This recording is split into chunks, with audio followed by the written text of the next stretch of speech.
먼저 읽겠습니다. 12절입니다. 내가 밭을 갈아도 땅에 다시는 그 효력을 내게 주지 아니할 것이요 너는 땅에서 피하며 유리하는 자가 되리라. 아멘. 26절입니다. 셋도 아들을 낳고 그의 이름을 에노스라 하였으며 그때 사람들이 비로소 여호와의 이름을 불렀더라. 아멘. 기도하겠습니다. 하나님 감사합니다. 오늘도 말씀을 통해서 우리 삶이 정말로 하나님이 원하시는 귀한 뜻이 이루어지는 사람들로, 특별히 여호와를 부르는 자들로, 그리스도의 이름을 부르는 자들로, 예배자들로, 증인들로 쓰임받기를 원합니다. 말씀으로 통치하시고 말씀으로 다스려 주셔서 하나님의 뜻이 온전히 이루어지는 시간 될 수 있도록 역사하여 주옵소서. 감사드리며 예수 그리스도의 이름으로 기도하옵나이다. 아멘. 이번 한 주간 우리가 계속 땅에서 나온 이 축복을 함께 말씀을 통해서 누리고 있습니다. 그래서 오늘 말씀 제목은 땅에서 나온 자들입니다. 사도행 12절에 있는 말씀처럼 이제는 땅이 효력을 얻지 못하고 땅에서 피하고 땅에서 유리하는 자가 된다는 것은 가인을 향한 하나님의 마음이고 저와 여러분들을 향한 하나님의 마음인 줄 믿습니다. 그래서 앞전에 말씀드렸지만은 땅에서 나온다라는 말이 무슨 뜻이냐면 남은 자라는 뜻입니다. 저와 여러분들 어떤 축복을 누리시다면 이 시대의 남은 자가 되시야 됩니다. 창세기 7장 23절에 오직 노아와 그와 함께 방주에 있던 자들만 남았더라 이렇게 성경은 말씀하고 계시고요. 또 열왕기상 19장 18절에도 그러나 내가 이스라엘 가운데 7,000명을 남기리니 이렇게 성경은 말하고 있습니다. 그러니까 노아, 저주와 심판 속에 남은 자가 분명히 있고요. 또 누가 있냐면 우상 숭배 속에 남은 자들이 분명히 있습니다. 아멘. 하나님이 저와 여러분들을 남겨두신 줄 믿습니다. 여러 교회 중에 하나, 여러 신자 중에 하나가 아니라 하나님이 이 시대에 우리를 남겨두셨다니까요. 저주와 재앙 속에서 우리를 남겨주셨고 지금 다 세월의 흐름 속에서 세월에 붙잡히게 되어 있는데 저와 여러분들을 그 자리에서 하나님이 남겨두신 줄 믿습니다. 성경이 이렇게 말합니다. 이사야서 세 번째 보시면 1장 8절 9절에 보시면 딸 시온은 포도원의 망대같이 참외밭의 원두막같이 에워싸인 성읍같이 겨우 남아도다. 만군의 여호와께서 우리를 위하여 생존자를 조금 남겨두지 아니하셨더라면 우리가 소돔 같고 고모라 같으리로다 이렇게 성경 말하고 있습니다. 여러분 보이십니까? 정말로 우리가 이 소돔에서 나와 있다는 것을, 소돔에서 하나님이 우리를 소돔 고모라에서 끄집어냈다는 것을 보이십니까? 이게 보여지셔야 돼요. 이게 남은 자입니다. 우리가 보여줘야 돼요. 우리가 그 자리에서 끄집어내온 자라니까요. 그렇죠? 롯과 둘 딸만 나오지 않았습니까? 이게 보여져야 돼요. 사람들은 비웃고 안 나오지 않습니까? 끝까지 나오면서 뒤돌아보고 뒤로 돌아가 버리지 않아요? 그리고 하나님 우리 그 자리에서 끄집어내온 자가 우리라는 거예요. 우리 그 자리에서 나온 자가 우리입니다. 그 다음에 나는 나를 구하지 아니하던 자에게 물음을 받았으며 나를 찾지 아니하던 자에게 찾아냄이 되었으며 내 이름을 부르지 아니하던 나라에 내가 여기 있노라 하였노라. 내 이름 한 번도 불러보지 않았어. 나를 찾지도 않았어.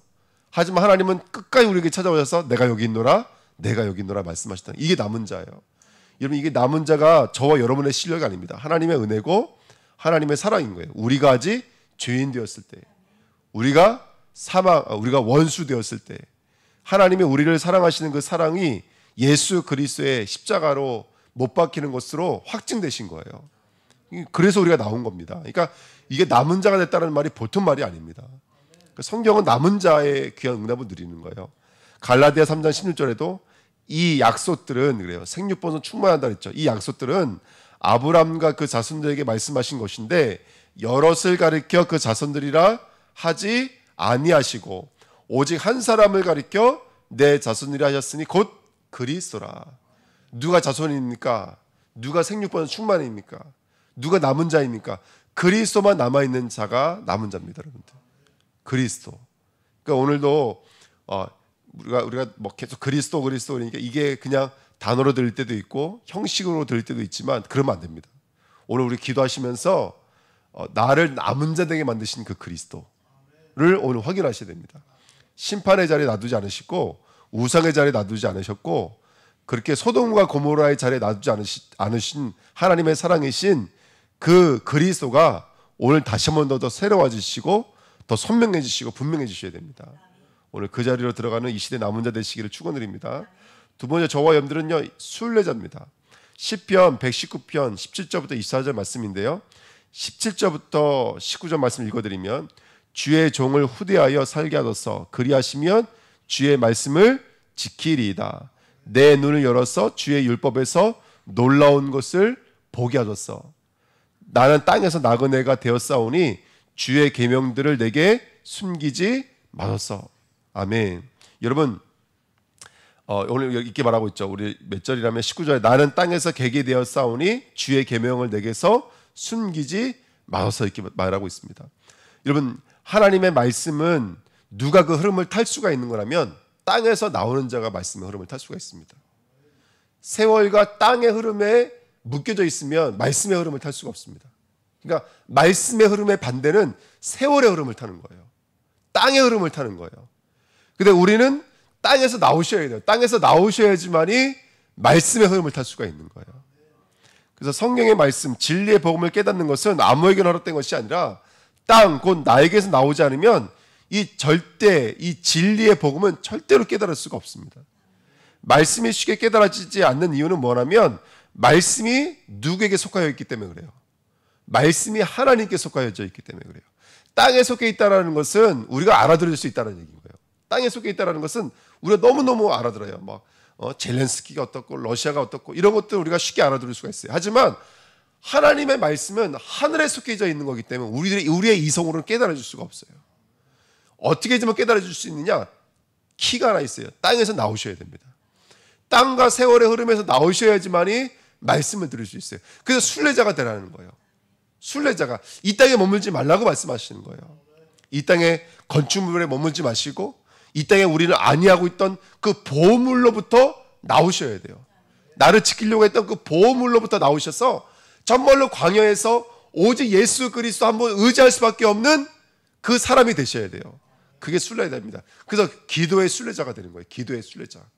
말씀 묻자고 기도하는 기도의 순례자가 되시는 겁니다. 그래서 우리가 정말로 하나님께 속하고 말씀에 속하는 자가 되길 축원드립니다. 17절에 주의 종을 후대하여 살게 하소서. 그리하시면 주의 말씀을 지키리이다. 하나님 은혜를 베풀어 주십시오. 이 말씀을 듣는 순례자는 하나님의 후대가 아니면 안 됩니다. 나를 후대하지 않으시면 안 됩니다. 나를 은혜를 베풀어 주시지 않으면 안 됩니다. 나를 붙잡아 주시고 지켜주시지 않으면 안 됩니다. 이게 순례자입니다. 정말로 이 땅의 것을 의지할 수 없고 오직 그리스도만 의지할 수밖에 없는 그 자리가 순례자의 자리인 좀 있어요. 그래서 순례자는 은혜를 따르는 자가 순례자입니다. 2번 18절에 내 눈을 열어서 주의 율법에서 놀라운 것을 보게 하셨어. 여러분 우리들의 눈이 아니라 신령한 눈이 떠져야 됩니다. 성령이 오시면 보게 하고 듣게 하고 깨닫게 될 줄 믿습니다. 오늘 성령이 오셔야 돼요, 여러분들. 그리고 아까 말씀드렸던 것처럼 19절에 나는 땅에서 나그네가 되었사오니 주의 계명을 내게 숨기지 마소서. 베드로전서에도 나그네 되었던 우리라고 성경에는 분명히 말하고 있습니다. 이 땅에 머물지 않고 아까 말씀드렸던 것처럼 나를 보호하는 보호물에 머물지 않고요. 우리가 그 순례자의 축복을 온전히 누리시기를 축원드립니다. 아멘. 우리는 영원한 본향으로 가기 위해서 이 땅을 광야로 허락받았습니다. 우리는 광야에 머물시면 안 됩니다. 애굽에 머물시면 안 돼요. 바벨론에 머물시면 안 돼요. 그 땅에서 나와야 될 줄 믿습니다. 23절 24절에 주의 종은 주의 율례들을 작은 소리로 읊조렸나이다. 주의 증거들은 나의 즐거움이요 나의 충고자니이다. 이렇게 성경은 말하고 있습니다. 오늘도 그 하나님의 말씀을 읊조리는 자가 되기를 축원드립니다. 그 하나님의 충고 소리가 달게 들릴 수 있을 만큼 순례자의 축복 누리시기를 축원드립니다. 그래서 말씀 잡고 기도하는 저와 여러분들 이 땅을 초월한 제자가 순례자인 줄 믿습니다. 세 번째 전복자입니다. 그렇게 우리가 하나님 땅에 머물지 않고 하나님은 저와 여러분들에게 이 땅을 전복하는 귀한 축복을 주신 줄 믿습니다. 자 보실까요? 이사야 9장 6절에 이는 한 아기가 우리에게 낳고 한 아들을 우리에게 주신 바 되었는데 그의 어깨에는 정사를 메었고 그의 이름은 기묘자라 모사라 전능하신 하나님이라 영존하시는 아버지라 평강의 왕이라 할 것입니다. 그 정사와 평강의 더함이 무궁하며 또 다윗의 왕자와 그의 나라에 군림하여 그 나라를 굳게 세우고 지금 이후로 영원히 정의와 공의로 그것을 보존하실 것이라. 만군의 여호와 열심히 일을 이루시리라. 이사야 9장 6절 7절 말씀이었습니다. 근데 중요한 건 여기 누구에게 그걸 허락해 주셨다는 거예요. 누구에게? 예, 여기 한 아기에게 이렇게 성경에 써 있죠. 아기에게. 그러니까 우리는 대부분 그리스도가 크게 안 보여요, 여러분들. 복음이 크게 안 보여요. 한 아기는 정사가 있다는 것, 기묘가 있다는 걸 볼 수가 없어요. 모사가 그에게 있다는 것, 영존과 지존과 전능자가 그에게 있다는 것을 볼 수가 없어요. 그리스도가 전복자예요. 그리스도가 우주 만물의 통치자예요. 만물이 누구의 손에게 있죠? 만물이 아들에게 있어요, 여러분들. 주권이 아들에게 있는 줄 믿습니다. 근데 이 땅의 권세, 이 땅의 통치를 바라보는 자들은 아기를 볼 수가 없어요. 한 분 아들을 볼 수가 없는 거예요. 이게 비밀입니다. 전복자의 비밀입니다. 아기를 볼 수 있어야 돼요. 복음, 십자가 믿지 않는 자들에게는 미련한 것입니다. 그들에게는 무지한 것입니다. 하지만 믿는 자에게는 능력이요 하나님의 지혜인 줄 믿습니다. 여러분, 오늘 그리스도를 정말로 볼 수 있는 영안이 열려지시기를 축원드립니다. 전복자입니다. 특별히 여러분, 전복의 상태가 뭘까요? 정말 이 땅을 정복하고 있는 정복자의 영적인 상태가 뭘까요? 저는 임마누엘이라고 생각이 들어요. 이사야 7장 14절, 마태복음 1장 23절, 그 다음에 마태복음 28장 20절. 내가 세상 끝날까지 너희와 항상 함께 있으리라. 18절에 하늘과 땅의 모든 권세를 이미 주님께서 우리에게 주신 줄 믿습니다. 아멘. 정말로 그리스도를 볼 수가 있다면 저와 여러분들에게 하나님께서 지혜도 주실 거고요, 권세와 권능과 영원을 허락해 주실 줄 믿습니다. 아들을 볼 수 있어야 됩니다. 그래서 이 땅을 전복할 수 있는 줄 믿습니다. 그래서 4장 아까 26절 읽었지만 셋과 에노스예요. 셋은 뭘 상징한다 그랬죠? 부활을 상징합니다. 에노스는요, 십자가를 상징하네요. 병들어, 이건 십자가를 상징하는 거예요. 두 사람은 그리스도의 바로 전복자들입니다. 그래서 여호와 이름으로 이 땅을 전복한 하나님의 사람들이에요. 여럿을 가르쳐 말씀하지 않았다니까요. 크기를 가르쳐 전복자라고 말씀하신 게 아니에요. 여호와 이름을 불렀던 그들이 이 땅의 전복자였습니다. 오늘 우리 현장에, 내 산업 현장에 예수 그리스도 이름 부르는 저와 여러분이 진정한 전복자예요. 하나님 볼 땐 권세자예요, 영존자예요, 기묘자예요, 모사라예요, 여러분들. 이게 한 아기에게 있는 것입니다. 그래서 오늘 정말로 이 축복을 누리시는 저와 여러분 됐으면 좋겠습니다.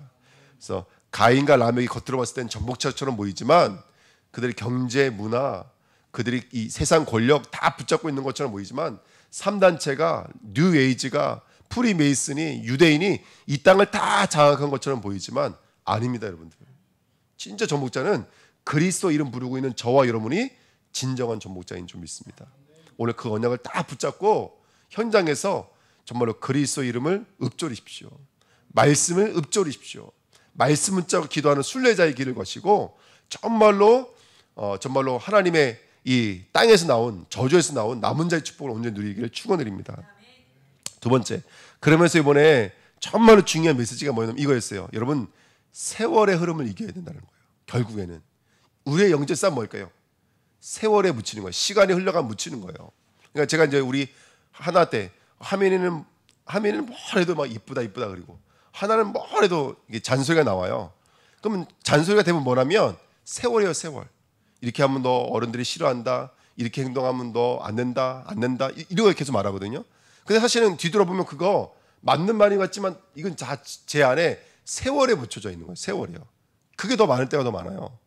그러니까 그래서 그런 것도 있거든요. 그래서 우리가 세월의 흐름을 이기는 저와 여러분이 돼야 될 줄 믿습니다. 근데 이렇게 생각을 해봤어요. 말씀에 의하면 세월을 이길 수 있는 사람은 아무도 없어요. 그 시간의 흐름을 이길 수 있는 사람은 아무도 없어요. 그 시간의 흐름이 지나가 버리면 어느 순간 땅에 묶여 버립니다. 그럼 어떻게 해야 될까? 다른 게 아니에요. 저와 여러분들을 완전히 어떻게 해야 될까요? 구조를 바꿔버려야 돼요. 눈, 귀, 마음의 구조를 완전히 바꿔버려야 돼요. 그래서 우리가 언약을 붙잡고 기도해야 될 줄 믿습니다. 이 새벽에. 결국에 하나님의 은혜니까요. 첫 번째 뭐냐면 나를 복음의 플랫폼으로 만들어야 돼요. 완전히 복음의 플랫폼으로 구조가 완전히 바뀌어야 돼요. 그래서 내 안에 어떤 운동이 계속 일어나냐면 복음 운동이 계속 일어나야 돼요.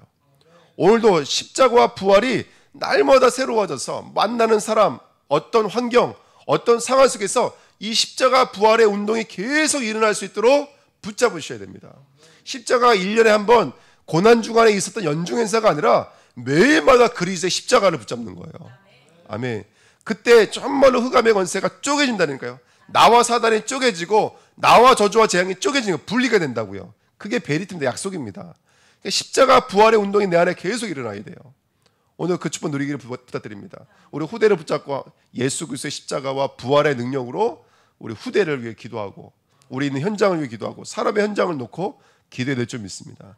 우리 안에 그리고 두 번째 생명운동이 계속 일어나야 돼요. 만나면 복음 증거하고 영접을 하고 그 사람과 팀 사역하고 이 사람을 통해서 우리가 연합을 이뤄서 지교회가 세워질 만큼 이번 주에 우리 말씀 나눴잖아요. 정말 다락방 팀 사역 그 다음에 뭐죠? 팀 사역 그 다음에 전문교회 지교회까지 하나가 뭐죠? 미션홈.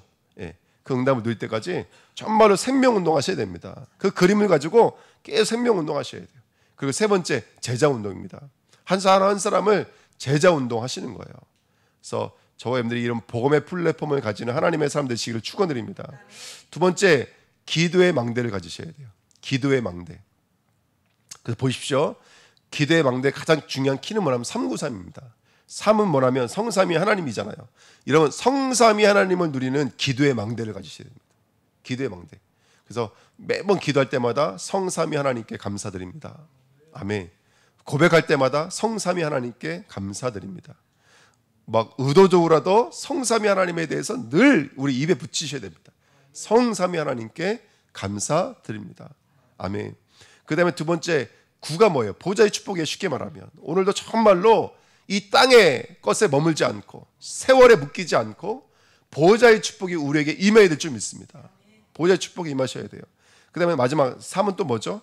이게 바로 교육자, 중직자, 후대를 통해서 3시대를 살린 것입니다. 말씀이 살아나고 현장에 살아나고 미래가 살아나는 거예요. 이걸 기도에 담고 계속 기도하시는 겁니다. 393의 축복을 누리는 거예요. 하나님 성삼위 하나님을 충만하게 앞서서 오늘도 보좌의 축복으로 시공간을 초월하고 전무후무한 응답을 누리면서 237을 살리는 그 자리까지 나아가는 3생명 3초월 3응답의 사람이 되게 하옵소서. 계속 기도하셔야 됩니다. 그 다음에 두 번째 기도할 때 어떻게 기도해야 돼요? 시공간을 초월하는 초월의 망대를 가지셔야 돼요. 결국 나를 초월하셔야 됩니다. 그래서 현실을 초월하고 환경을 초월하고 보여지고 들려지고 느껴지는 걸 초월하는 초월의 망대, 기도의 망대 가지시고 세 번째 정말로 기도의 망대를 가지셔야 됩니다.